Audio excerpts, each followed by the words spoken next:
Pick up a pencil and write me a letter. Show the racial and economic apartheid facing the Negro in the United States. Rouse the fearful souls who feel certain it cannot be overcome. Dismiss the ones who say it shouldn't be done. Calm the ones who seek to kill to see it done. Set aside the certainty that your life is in mortal peril. When has it not been? Of course, we are speaking of Dr. Martin Luther King Jr., and the challenge is Letter from a Birmingham Jail. Why is it so hard now to see the blood and sweat behind the monument King has become?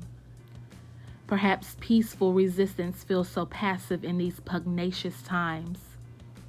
And when was it ever not so? Perhaps his eloquence lulls the senses with its beauty. Perhaps martyrdom puts his exhortations out of reach of the normal person. Certainly, he was a man of incredible achievement, a seminal leader of the civil rights movement, co-founder of the Southern Christian Leadership Conference, a key figure in the March on Washington for Jobs and Freedom in 1963, a Montgomery bus boycott, the Selma to Montgomery March in 1965, and a recipient of the Nobel Peace Prize in 1964, and after his assassination, the Presidential Medal of Freedom, a federal holiday, a monument in Washington, D.C., a coloring book page on every refrigerator in every house with a child under 6 during Black History Month. The key to that achievement? Here's a hint from the man himself. We decided to set our direct action program around the Easter season, realizing that with exception of Christmas, this was the largest shopping period of the year.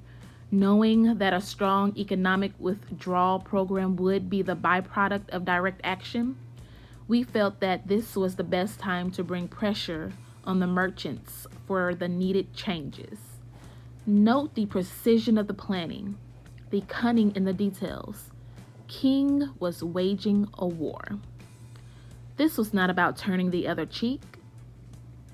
He would not answer violence with violence, but would fight until he died. It is hard now to see the movement behind the movement.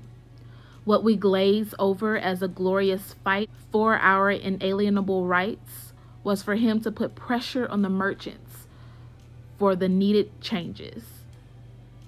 He is still etched in marble, but remember this. The tools he used are within our possession. He asks for more than nonviolence. He asks that you use them.